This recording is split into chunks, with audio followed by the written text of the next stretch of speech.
शिब्रा फजल बख्श से कहती है कि फजल बख्श अब तुम ज़रा कमर कस लो क्योंकि काम बहुत ज़्यादा होने वाले हैं। तुम नहीं जानते हो कि इतनी जल्दी इतनी सारी तैयारी करना तो बहुत ही हैरत की बात है, लेकिन मुझे एक बात की समझ नहीं आ रही कि आखिर हमारी फूफो जान ने इतनी बड़ी रकम देने का इरादा कैसे कर लिया। वो तो किसी को फूटी कौड़ी नहीं देने वाली, तो इतनी रकम वो अपनी सुकैना को कैसे दे सकती हैं। जिसको सुनकर वो कहता है कि होने को तो कुछ भी हो सकता है, इसलिए आप इन बातों को लेकर ज़्यादा मत सोचा करें, बल्कि तुम्हें अब मेरे साथ मिलकर सुकैना की शादी की तैयारियों में मसरूफ़ होना पड़ेगा।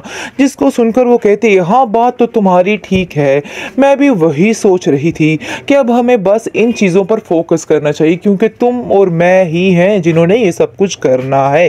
खैर अब देखेंगे जी। बहुत ज़्यादा फजल बख्श एक्साइटेड है क्योंकि वो जानता है कि अब तैयारियों के साथ साथ उसके और ज़्यादा टाइमिंग उसको मिलेगी शिब्रा की, जिसकी वजह से वो बेहद खुश हो जाता है और जिसकी वजह से शिब्रा भी काफ़ी एक्साइटेड है। शिब्रा इस चीज़ का इजहार खुलेआम तो नहीं कर रही है, लेकिन दिल ही दिल में उसके लड्डू फूटते रहते हैं और वो सोचती है कि न जाने कब मुझे खुद इस चीज़ का पक्का इल्म हो जाएगा कि वो भी उससे प्यार करना शुरू हो गई है, क्योंकि अभी तक उसको इस चीज़ का अंदाज़ा ही नहीं हो पा रहा और वो समझ रही है कि शायद ये सब कुछ फजूल ही है।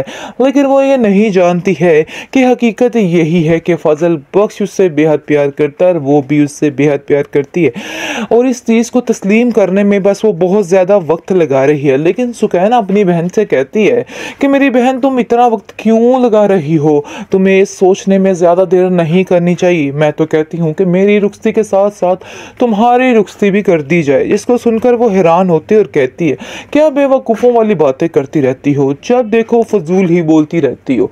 लेकिन जी बात ये है कि फजूल बोलने की बात नहीं है।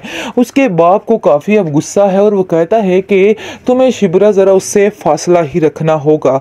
मुझे इतना ज़्यादा तुम्हारा तकल्लुफ़ाना होना उसके साथ, यानी कि बहुत ज़्यादा बातें करना मुझे बिल्कुल भी पसंद नहीं आ रहा है, इसलिए थोड़ा सा फासला रखो। इसलिए शिब्रा को भी अब थोड़ी सी एहतियात करनी होगी, लेकिन अपने बाप से कहती है कि आप फिक्र मत करें, मैं हर चीज़ को हैंडल कर लूँगी, ऐसी कोई बात नहीं और आपका सर कभी नीचे नहीं होने दूँगी। और कहता है कि बेटा तुम फिक्र मत करो, सब कुछ ठीक हो जाएगा, मैं तुम्हारे साथ हूँ और मैं शमीर को समझाऊंगा और अगर वो नहीं माना तो फिर भी उसको मेरी बात माननी ही पड़ेगी, तुम फिक्र मत करो। बहुत ज़्यादा परेशानी की हालत में इधर उधर फिर रहा होता है। शमीर को कॉल करता है, शमीर को कहता है कि मैं तुमसे मिलना चाहता हूँ, जल्दी से फ़ौरन घर आओ। समीर पूछता है कि आखिर आप क्यों इतने परेशान हैं, क्यों ऐसी बहकी बहकी बातें कर रहे हैं। मैं आ जाऊंगा, बहुत जल्द आ जाऊंगा। लेकिन वो उसको बुलाने की ज़िद करता है और कहता है कि मुझे कोई बहाना नहीं चाहिए, तुम्हें आना होगा। और जैसे ही वो उसके पास आता है तो सारा किस्सा उसका खोल के बताता है और कहता है कि मेरीन इन सब बातों के सख्त खिलाफ है और मैं नहीं चाहता कि मेरीन के दिल में कोई भी शक आ पहुँचे, इसलिए बेहतर यही है कि अपने दिमाग के तालों को खोलो और अपनी दुनिया अगली दुनिया की तरफ ध्यान दो। ऐसा ना हो कि तुम्हारे हाथ से हर चीज़ निकल जाए और मैं ये बात कभी बर्दाश्त नहीं करूँगा, क्योंकि मैं तुम्हें बहुत ज़्यादा कामयाब होता हुआ देखना चाहता हूँ। मैं बस यही चाहता हूँ कि तुम ही हो, तुम ही हर तरफ हो। इसलिए बेहतर यही है कि उस लड़की को छोड़ा जाए, शिब्रा का नाम भी इस घर में दोबारा नहीं लिया जाएगा। और तुम भी अपने दिमाग में बिठा लो, अगर तुम ये बात चाहो ना चाहो, लेकिन मेहरीन ही इस घर की बहू बनेगी और ये मेरा आखिरी फैसला है। आगे से आप देखेंगे कि शमीर गुस्से में कहता है, ये आपका लालच बोल रहा है, आपका प्यार नहीं है मेरीन के लिए, बल्कि सिर्फ और सिर्फ एक लालच है।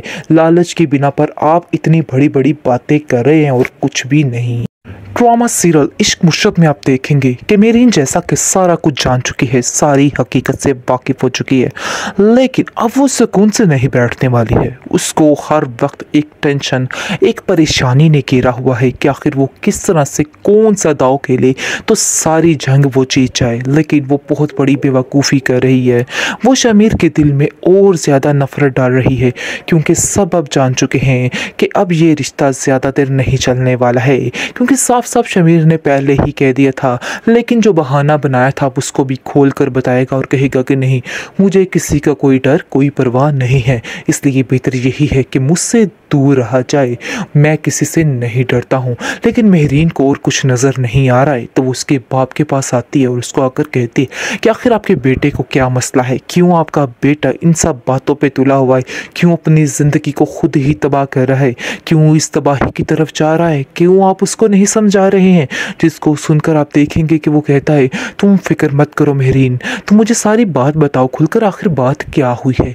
जिसको सुनकर वो कहती है कि आपको कुछ मालूम नहीं कि आपका बेटा आपके साथ क्या धोखा कर रहा है, आपकी पीठ के पीछे इसके क्या गिलोने काम है।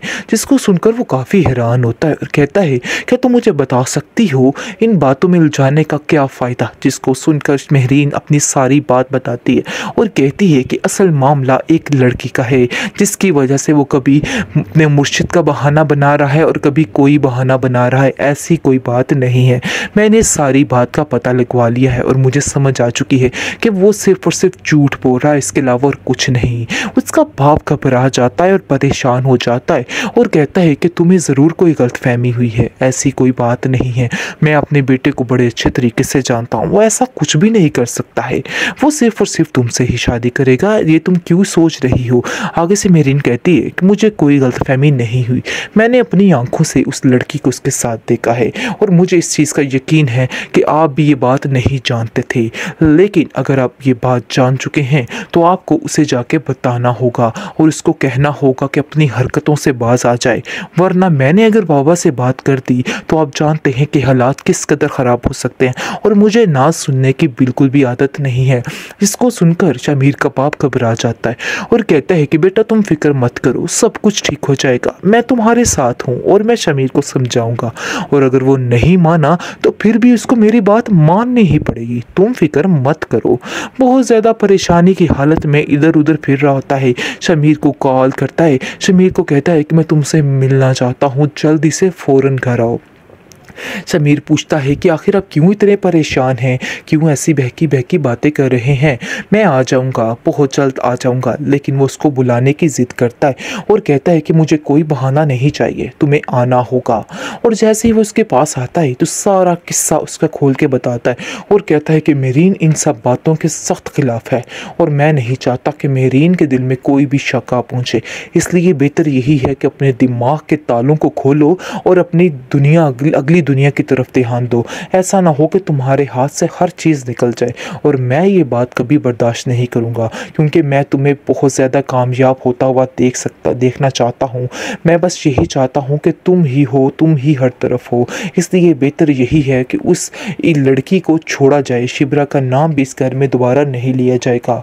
और तुम भी अपने दिमाग में बिठा लो, अगर तुम ये बात चाहो ना चाहो, लेकिन मेहरीन ही इस घर की बहू बनेगी और ये मेरा आखिरी फैसला है। आगे से आप देखेंगे कि शमीर गुस्से में कहता है, ये आपका लालच बोल रहा है, आपका प्यार नहीं है मेहरीन के लिए, बल्कि सिर्फ और सिर्फ एक लालच है। लालच की बिना पर आप इतनी बड़ी बड़ी बातें कर रहे हैं और कुछ भी नहीं।